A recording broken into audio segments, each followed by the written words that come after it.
Hi friends, hello, नमस्कार.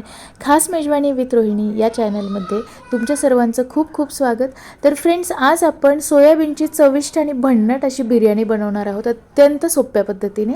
तर सर्वात आधी या ठिकाणी गॅसवरती आपण पाणी ठेवलेले आहे एका पातेल्यामध्ये आणि त्याच्यामध्ये आपल्याला सोया चंक्स जेवढे हवे आहेत छोट्या मोठ्या आकाराचे जे अवेलेबल असतील ते एक 5 मिनिट आपल्याला उकळवून घ्यायचं आहे. तर साईडलाच आपण बिर्याणीचा हा तांदूळ घेतलेला आहे आणि तो आता 15-20 मिनिट आपण याला भिजत ठेवणार आहोत. तर स्वच्छ धुवून घ्यायचं आहे आणि त्याला आपण भिजत ठेवणार आहोत. तर बाजूलाच या ठिकाणी सोया चंक्स जे आहेत ते 5 मिनिट झालेले आहेत या ठिकाणी उकळवून. तर आता आपण हे थंड पाण्यामध्ये टाकून याला एका साईडला काढून घेऊयात.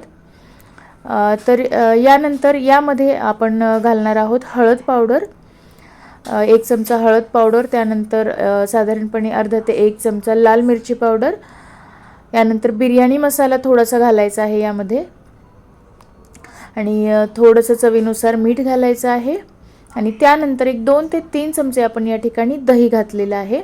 तर आता आपण हे मॅरिनेट करण्यासाठी या ठिकाणी ठेवायचं आहे. साधारणपणे 10 ते 15 मिनिट आपण याला झाकण ठेवून मॅरिनेट करण्यासाठी ठेवणार आहोत. त्यामुळे सोया चंक्सची जी टेस्ट आहे ती खूप सुंदर येते. तर 10-15 मिनिटानंतर आता आपण एक कुकर घेणार आहोत. कुकरमध्ये थोडंसं तेल घालू. यामध्येच आपण थोडंसं साजूक तूप घालायचं आहे, त्यामुळे बिर्याणीला अतिशय सुंदर अशी चव येते. आता यामध्ये आपण थोडेसे जे काही आपल्याकडे खडे मसाले अवेलेबल आहेत ते खडे मसाले घालू. तर या ठिकाणी मी सर्वात आधी जिरे मोहरी घातलेली आहे. यानंतर यामध्ये दालचिनी, तमालपत्र, जे आपल्याकडे खडे मसाले आहेत ते आपण घालू शकतो आणि त्यानंतर हिरव्या मिरच्या घालायच्या आहेत आणि भरपूर असा कांदा घालायचा आहे. तर या ठिकाणी मी उभा चिरलेला कांदा घेतलेला आहे. व्यवस्थित परतून घ्यायचा आहे. बिर्याणीमधला कांदा हा म्हणजे थोडासा जास्त तळलेला असतो, त्यामुळेच त्याची चव जास्त छान येते. तर अगदी लालसर होईपर्यंत आपण हा कांदा तळून घ्यायचा आहे. आता यामध्ये मी घातलेलं आहे आलं, लसूण, खोबरं आणि त्यामध्येच मी थोडासा पुदिनासुद्धा घातलेला होता. आता हे जे मॅरिनेट केलेले सोयाबीन्स आहेत ते आपण यामध्ये घालू. थोडंसं याला परतून घ्यायचं आहे. आता यामध्ये परत एकदा थोडासा मी बिर्याणी मसाला घातलेला आहे, साधारणपणे 1 चमचा, आणि जे भिजवलेले तांदूळ आहेत ते तांदूळ आपण यामध्ये घालूया. थोडंसं परतून घ्यायचं आहे, साधारणपणे 1-2 मिनिटं याला छान असं परतून घ्यायचं आहे. साईडलाच मी पाणी उकळवण्यासाठी ठेवलेलं आहे, म्हणजे यामध्ये आपण गरम पाणीच घालणार आहोत. तर बघा, साधारणपणे 1-2 मिनिट आपण याला परतलेलं आहे. आता चवीनुसार मीठ घालूया आणि यामध्ये आता आपण गरम पाणी घालायचं आहे. तर तांदूळ बुडेल एवढंच आपल्याला या ठिकाणी गरम पाणी घालायचं आहे.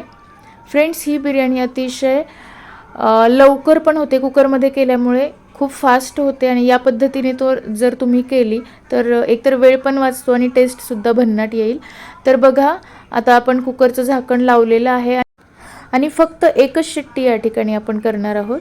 तर त्यामुळे जी बिर्याणी आहे ती एकदम सुट्टा सुट्टा तांदूळ होतो, चिकट वगैरे होत नाही आणि पूर्णपणे कुकर थंड झाल्यानंतर आता आपण याला थंड झाल्यानंतर पण थोडासा वेळ पूर्ण वाफ जाऊ द्यायची आहे, म्हणजे हे तांदूळ जे आहेत पूर्णपणे मोकळे होतात आणि बिर्याणी छान अशी मोकळी होते, सुंदर होते.